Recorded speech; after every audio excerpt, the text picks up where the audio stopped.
آم کے نام خط، مکتوب نگار خواجہ حسن نظامی، آواز و پیشکش سلمان فیصل۔ میرے رسیلے امریاں والے پیارے پیارے سندر آم کو بعد منہ چومن کے معلوم ہو کہ سردی گزر گئی، جس کی بڑی بڑی کالی راتوں میں تیری یاد مجھ مہجور کو ستاتی رہی۔ اب گرمیاں آئیں تو قاصد یہ خوشخبریاں لایا کہ آم کے درخت میں بور آیا۔ میں نے تیری آمد کی خبر سن کر ایک ٹھنڈا سانس لیا اور مرزا غالب کی قبر پر گیا جو میرے گھر کے سامنے ہے، اور ان کی روح سے کہا، وہ بادہ شبینہ کی سرمستیاں کہاں، اٹھئے بسب کی لذت خواب سحر گئی۔ مرزا جی، آموں کا موسم آنے والا ہے، وہ آم جو آپ کو بہت بھاتے تھے،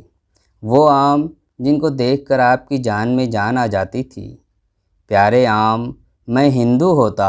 تو گائے، گنگا اور پیپل کو چھوڑ کر تجھ کو دیوتا بناتا، کیونکہ تو رسیلا ہے،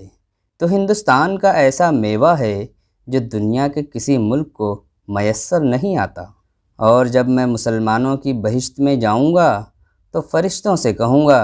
کہ سنو بھائی فرشتوں، خدا نے قرآن مجید میں وعدہ کیا تھا کہ جنت میں جو چاہو گے مل جائے گا، اس لیے میں یہاں نہ انار چاہتا ہوں، نہ انگور، نہ سیب چاہتا ہوں، نہ سردا، میں تو آم چاہتا ہوں جو مجھ کو دنیا کی زندگی میں بہت بھاتا تھا،